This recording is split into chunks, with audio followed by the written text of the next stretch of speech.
Skin the color of bark. Clothes smelling like trees. Digging my earth, find my roots and weeds. My truth bleeds right back.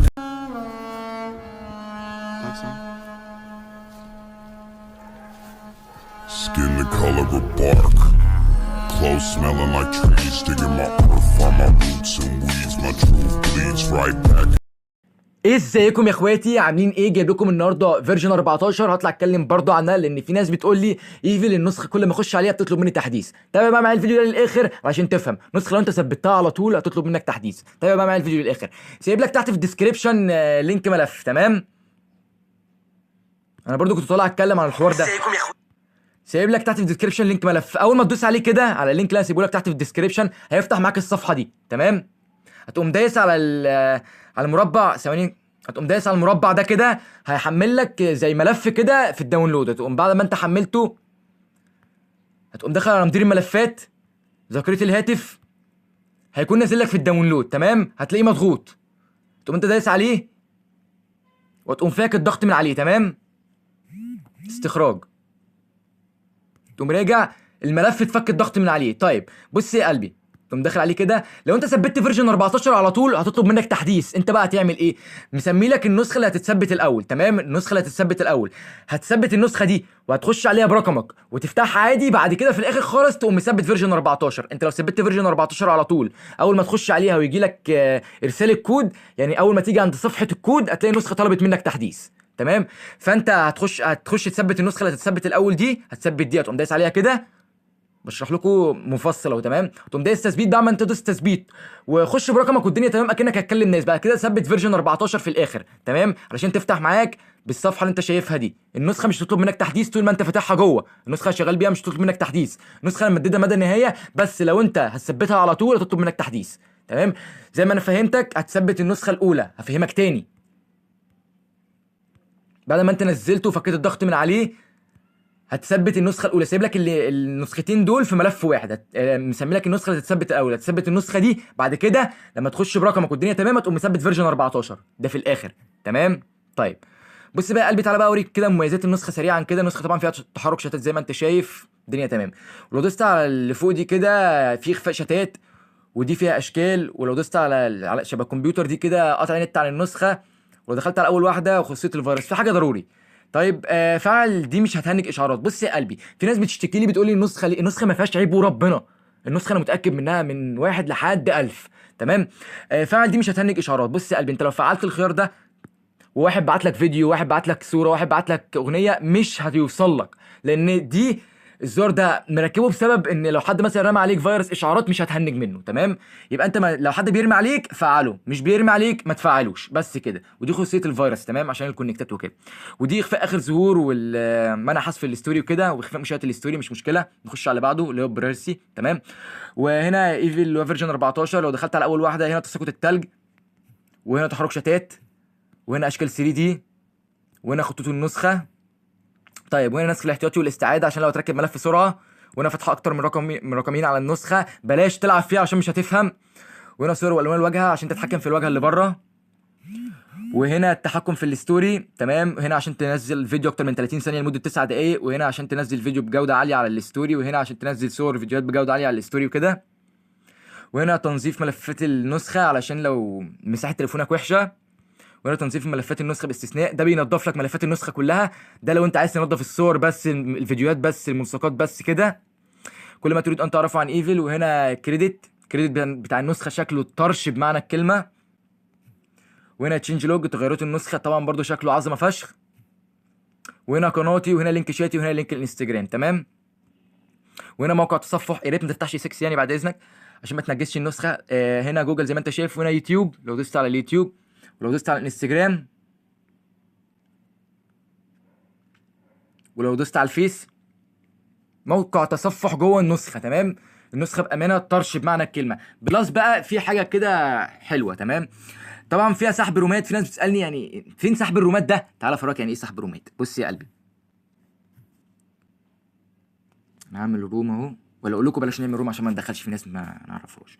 بص، بتسحب الروم ازاي. بص كل ده ادمن. تمام، كل ده ادمن اهو. وتقوم داخل كده على الاعدادات المجموعه، وتقوم دايس على هنا سحب رومات. اول ما تدوس على الزرار ده هينزلك الادمن كله. تعالى اوريك ازاي، او مش هوريك ازاي عشان في ناس بتزعل لما انزلها من الادمن. تمام، هتخش على اعدادات المجموعه، وهنا بقى سحب رومات. اول ما تدوس على الزرار الازرق ده ينزلك الادمن كله، ده سحب الرومات. تمام. طيب وايه تاني؟ وهنا ريستارت واتساب، لو النسخه مثلا مهنجه منك ضغط رسائل، مع انها مش بتهنج ضغط رسائل، بيرسل لك النسخه. تمام، افتح النسخه تاني، هي تتفتح مع نفسها اصلا. وده التشفير اللي تحت ده. وهنا مسج نيو نمبر، اللي هو لو هتراسل حد من رقم غير معروف. تمام، هتعملها ازاي؟ هتقوم دايس عليها كده، هتعمل زائد لا 20 1 2 7 7 6 7 1 9 2 7 مثلا، وتحط زائد. هتحط زائد 2 والرقم اللي انت عايز تكلمه. تمام، عشان لو انت مش عايز تسجله يعني. طيب وهنا النيو جروب لو انت عايز تعمل رومات وكده. وهنا بي سي عشان رسائل جماعيه وكده. وهنا واتساب ويب، واتساب الويب برضو ما فيهوش اي مشكله. وهنا ستارت مسج رسائل مميزه بنجمه. وهنا السيتنج العاديه بقى الدارك والقصه دي كلها. بس كده، ده اللي انا كنت عايز اقوله لك. فهمت انت هتعمل ايه يا قلبي؟ هتثبت النسخه الاولى وهتخش عليها برقمك اكنك هتستعملها عادي. بقى كده تثبت فيرجن 14 بس كده يا قلبي. يلا يا قلبي، اشوفك في فيديو جديد، وباذن الله انزل لكم حوار فك حظر الارقام. يلا باي يا قلبي. وكمان النسخه فيها شويه مميزات كده. لو انت دخلت كده على الشات ده مثلا كده، هنا في تذكر. طيب وتذكر اهو، حدد التذكر مثلا، تكتب هنا مثلا العدد الكلمه اللي انت عايز تبعتها، مثلا 10 سند، اتبعتت اهو.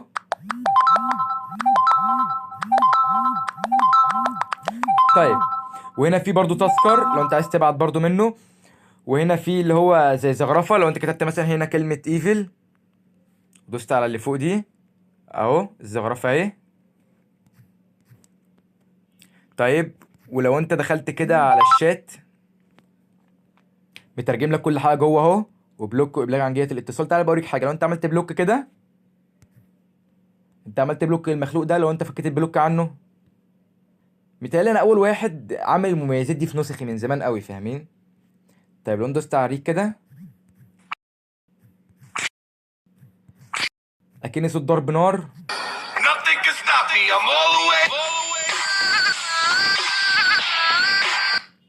فاهم يا قلبي؟ يعني النسخه بجد دمار.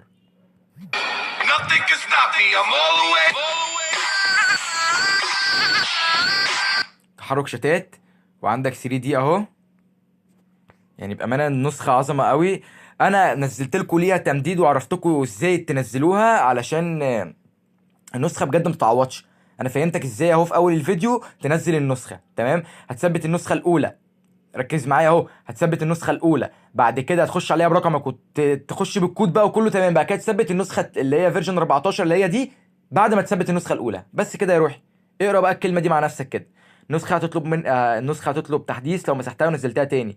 عند الكود كده، طول ما انت شغال بيها مش تطلب تحديث منك جوه. يعني طول ما انت جوه النسخه مش تطلب منك تحديث جوه. تمام. بص يا قلبي، اول حاجه ده اهم فيديو، تابعه للاخر. تمام، فعلا الفيديو ده مهم جدا.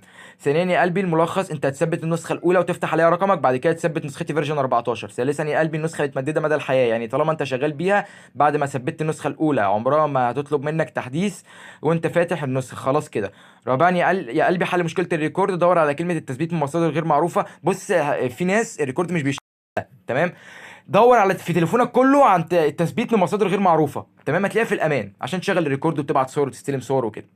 تمام، بس كده يا قلبي. ولينك الملف ده سيبه لك تحت في الديسكريبشن. يلا يا روحي، باي.